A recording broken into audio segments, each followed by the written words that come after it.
पन्नगे च सुरेन्द्रे च कौशिके पाद संस्पृशि निर्विशेष मनस्काय श्री वीरस्वामिने नमः।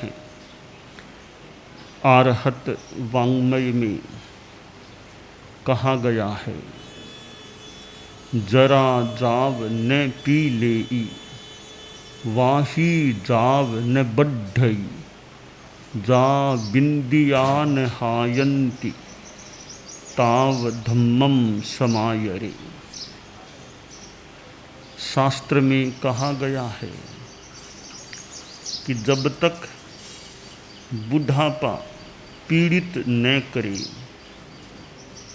शरीर में व्याधि न बढ़े और जब तक इंद्रियां क्षीण न हो जाएं, तब तक धर्म का समाचरण कर लेना चाहिए। यानी जब तक शरीर की सक्षमता हो, तब तक जो जितना अच्छा कार्य धर्म का कार्य किया जा सके वह आदमी को कर लेना चाहिए। शरीर की सक्षमता में 3 बाधाएं हैं। एक बाधा है बुढ़ापा। बुढ़ापा शरीर को पीड़ित करना शुरू कर दे, चलना मुश्किल, सुनना कठिन, आँखों की नज़र कम और भी शरीर की शक्ति कम। तो ऐसी स्थिति में कोई बहुत बढ़िया सेवा करना चाहे, परिश्रम का काम करना चाहे, तो उसमें कठिनाई हो सकती है। इसलिए बुढ़ापा शरीर पर हावी प्रभावी न हो, तब तक आदमी को धर्म या धार्मिक सेवा का कार्य जितना करना हो कर लेना चाहिए।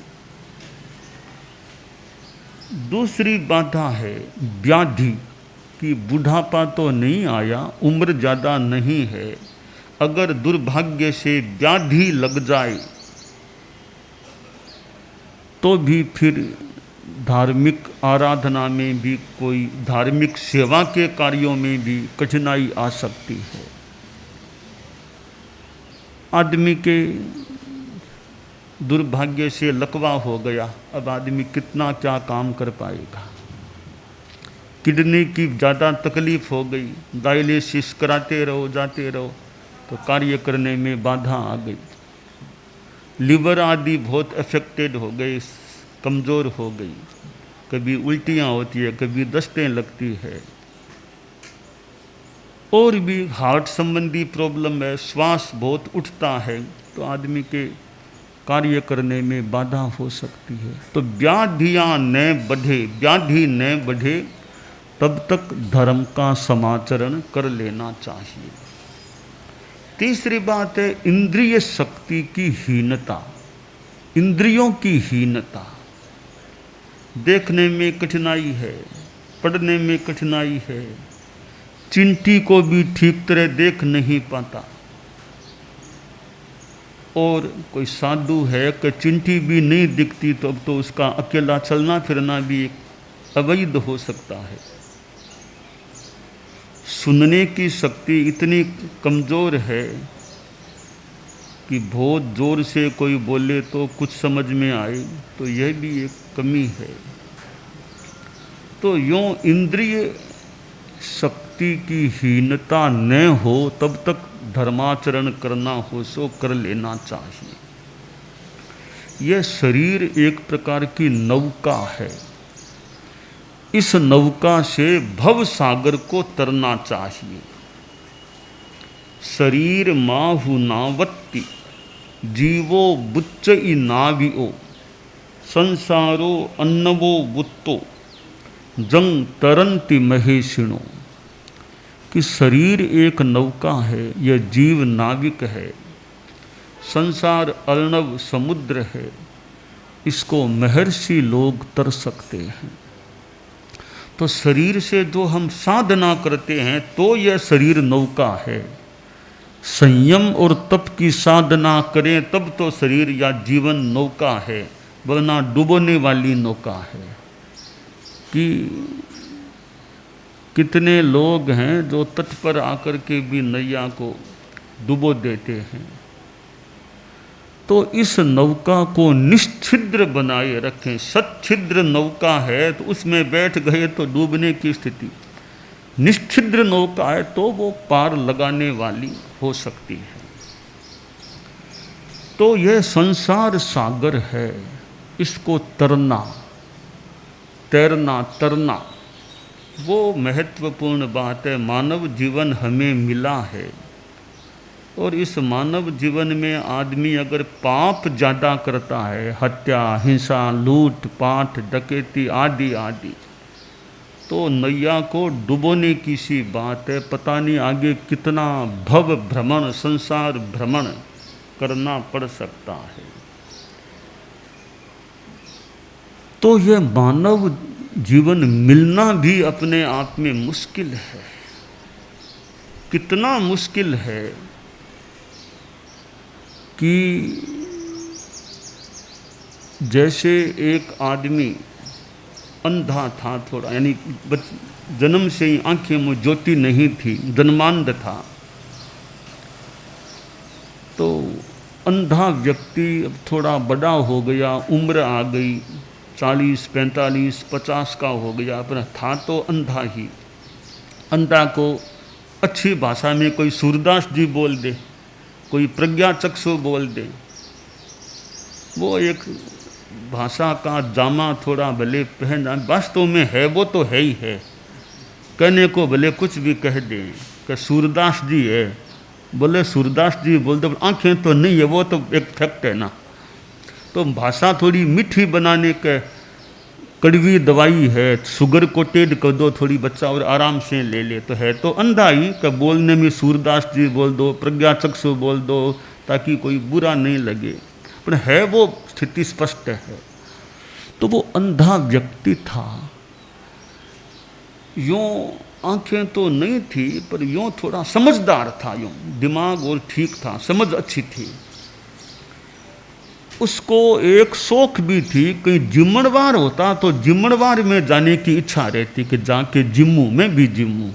तो गांवों में थे आसपास, 1 कोस में, 2 कोस में, 3 कोस में कई छोटे छोटे गांव होते, वहाँ किसी के जिम्मन होता, इसको पता चलता भी कि जिम्मनवार है, इसकी शौक मैं भी जाऊँ, मैं भी जिम्मू, मैं भी जिम्मनवार में जाऊँ। लोग भी बुलाते, आप भी आओ बाबा आओ जिम्बो, अच्छी आदर से बुला लेते। एक दिन कोई पास वाले गांव में कोई शादी थी तो वहाँ जिम्मनवार था, तो इधर इस गांव के लोगों को भी न्योता दिया गया। तो इसने भी सुन लिया, रे जिम्मनवार है, तो जोर से बोला, भाई मेरी भी इच्छा है मैं जिम्मनवार में जाऊँ, वहाँ जिमूँगा, कोई मुझे ले जाओ तो मैं चलूँ। तो कई वो लड़के थे मोल लेके कि बाबा हम ले जाएंगे तुमको, शाम का जिमन है हम ले जाएंगे। तो ठीक है बेटा, शाम को थोड़ा जल्दी आ जाना, मुझे तुम और तो मैं चलूँगा, लाठी मेरे हाथ में है ही, पर थोड़ा सा मुझे बताते रहना किधर मुड़ना किधर क्या चलना, बाकी मैं चलता रहूँगा। ठीक। शाम को 4-1 बजे वे 5-4 युवक आ गए, लड़के, क्या बाबा आओ अब शाम का जिमन है ना, चलो यहाँ से चलते हैं। तो वो बाबा चला, लड़के और साथ हो गए। करीब 2-2.5 कोस आगे वो गांव था। चलते चलते कोई 1 कोस की दूरी पार हो गई, दोनों गांवों के बीच में थोड़ा यूँ जंगल सार कुछ ऐसा ही था। तो वो अंधा बूढ़ा बाबा बोला कि बेटा थोड़ी मुझे तो शरीर की अपेक्षा हो गई है, थोड़ा कहीं निमटने जाना पड़ेगा, तो कोई जगह हो तो मुझे बताओ, निमटना है मुझे। तो लड़के बोले, ये इधर वो एरिया पड़ी है, सुन्नी सी है, यहाँ चले जाओ और हम लोग थोड़े धीरे धीरे चलते हैं, वापिस आ जाना, हम मिल लेंगे। तो वहाँ कोई एक पुराना नगर था, फूटा, वो परकोटा भी था, कि 84 कोस का यो लंबा परकोटा था, पुराना कोई शहर था, फूटा टूटा फूटा खंडर था। तो लड़कों ने, वो एक ही गेट था, वो नगर का गेट एक ही था, बाकी दीवार थी, अंदर थोड़े बहुत मकान फूटे हुए से थे। तो उस अंधे बाबा को लड़कों ने उस गेट में से अंदर प्रवेश करा दिया कि थोड़ा सा आगे जा कर के निमट के आ जाना, हम चलते हैं, आगे हमें नावड़ लेना। तो वो बाबा गया, अपना शरीर का काम किया। अब उसको ये भान नहीं कि मैं वापस किधर जाऊं, गेट तो एक ही, अब जाऊं किधर ये उसको आइडिया दिमाग में रही नहीं। तो आवाज़ दे रहे कोई हो तो आओ, कोई हो तो आओ, मुझे बाहर निकलवा दो। तो कोई चरवाहेर, कोई लड़के गांव के लकड़ियाँ इकट्ठा करने वो आए हुए थे। देखा रे कोई अंधा बाबा है। तो बोले बाबा क्या बात है कि बेटा मुझे कोई बाहर निकाल दो, फिर मैं चला जाऊंगा। तो वो बच्चे बोले कि भी बाहर तो अब हमारे भी काम है, ये दीवाल है पास में, दीवाल के हाथ तुम्हारा लगवा दें बाबा। तो दीवाल के हाथ लगा के चलते रहना, वो गेट आए ना तब बाहर निकल जाना। कहा इतना काम कर दो, दीवाल के मेरा हाथ लगवा दो। अब वो छोटे बच्चे थे कि दीवाल के पकड़ के हाथ लगवा दिया, बच्चे तो आगे चले गए। अब वो अंधा बाबा यूँ दीवाल के हाथ लगाए चल रहा था। वो गेट निकट आया, 2 मीटर ही दूर था, तब इसके सिर में खा जाने लग गई। तो इस बाबा ने वो दीवार से हाथ हटा लिया और वो यूँ खाज करता रहा और चलता रहा। इतने में गेट पार हो गया, फिर दीवार आ गई, वहाँ फिर जाके हाथ लगा दिया। अब वो 84 कोस की करीब वो दीवार है, तो चलते चलते वापस कब वो गेट आएगा। कि इसी प्रकार ये 84 लाख जीव योनियाँ हैं, इसमें यह जीव रहता है। अब ये मनुष्य जीवन गेट है, मोक्ष का द्वार है, gate of salvation, gate of moksha is human life. ये मानव जीवन है, वो मोक्ष का मानव द्वार है। मोक्ष जाना केवल मानव योनि से ही हो सकता है, और किसी भी योनि से आसाधना न हो। देवता इतने स्वर्ग में रहने वाले, वे भी मोक्ष में नहीं जा सकते, उनको भी मोक्ष में जाना होगा। पहले इंसान बनना पड़ेगा, मानव रूप में जन्म लेना होगा, फिर ही मोक्ष में जा सकते हैं। कोई भी जीव मनुष्य के सिवाय इस जीवन के बाद मोक्ष में नहीं जा सकता। तो ये gate of salvation is human life, ये मानव जीवन मोक्ष का द्वार है। अब इसमें से कोई निकल सके, धर्म करे, साधना करे, अच्छा जीवन जिए, तो फिर भी मोक्ष निकट हो तो हो जाए। पापों में जीवन को बिता दे, मनुष्य जीवन मिला, डकैती, चोरी, लूट पाट, जुआ, व्यसन, इनमें समय लगा दे तो जीवन को फालतू गंवाना हो जाए, अगर पाप ही पाप ज़्यादा करे तो। एक श्लोक में कहा गया है कि जो इस मानव जीवन को गंवा दे वो कैसा आदमी होता है। स्वर्ण स्थाले क्षिपति सरजह पाद शौचम विधत्ते पीयूषेण प्रवरकरिणं वाहयत्येध भारं चिन्तारत्नं विकिरतिकराद् बाह्यसुड्डायनार्थं यो दुष्प्रापं गमयति मुधा मर्त्यजन्म प्रमत्तः।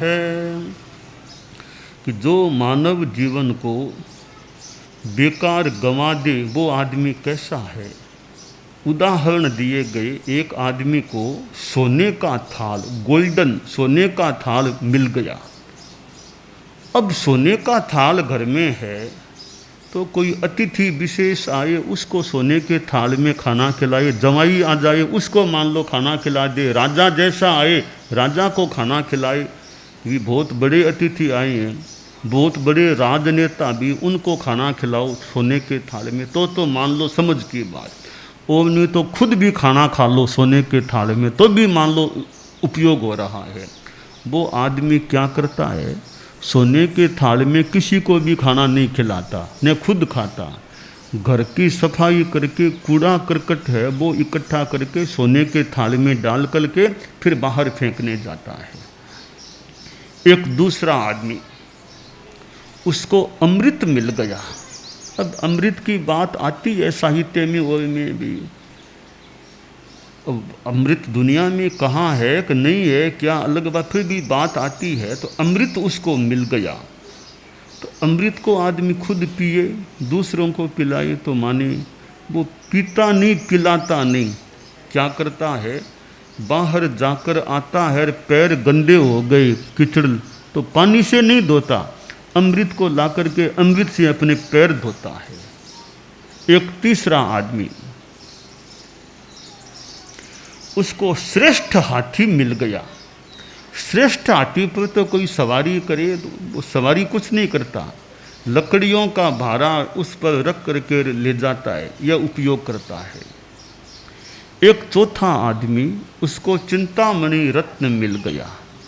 अब चिंतामणि रत्न जैसी एक महत्वपूर्ण चीज, वो चिंतामणि रत्न का उपयोग क्या कि कोई सोची हुई बात को पाना, वो कुछ नहीं कि एक बार कौवा आ गया घर के ऊपर यहाँ छत के आसपास, तो क्राम क्राम करने लगा। वो सो रहा था आदमी, अरे या मुझे नींद में डिस्टर्बेंस करता है, तो कौवे को उड़ाने के लिए भाटा नहीं लिया, कांकरा नहीं लिया, वो चिंतामणि रत्न हाथ में लिया और फेंका।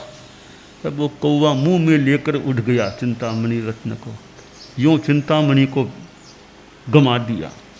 तो जैसे सोने के थाल में कूड़ा करकट डाल के फेंकना, अमृत से पांव धोना, श्रेष्ठ हाथी पर लकड़ियों का भारा ढोना और चिंतामणि रत्न को कौवे को उड़ाने के लिए फेंक देना, ये एक मूर्खता के से नादानगी के काम माने जा सकते हैं।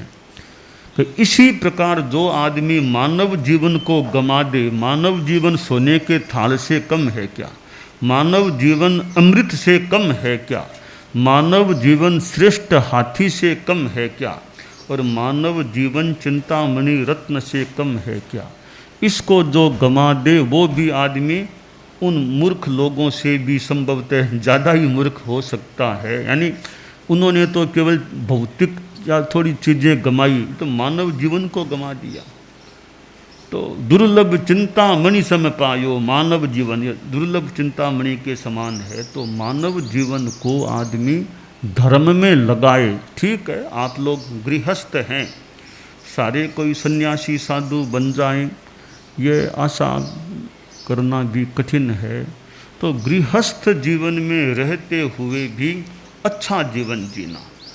परम पूज्य आचार्य श्री तुलसी ने अनुव्रत आंदोलन की बात बताई कि छोटे छोटे नियम, जैसे मैं शराब नहीं पीऊँगा, मैं बीड़ी सिगरेट नशा कुछ भी नहीं करूँगा, मैं निरपराध की ऐसे आदमी प्राणी की हत्या नहीं करूँगा, जो भी नियम है, और कि मैं बेईमानी अनैतिकता नहीं करूँगा, मैं और गलत काम नहीं, ऐसे नियम छोटे छोटे ले लें तो जीवन अच्छा बन सकता है। श्रावक है, जैन श्रावक है, और भी 12 व्रत आदि आदि जो भी लेकर के और जीवन को अच्छा बना सकते हैं।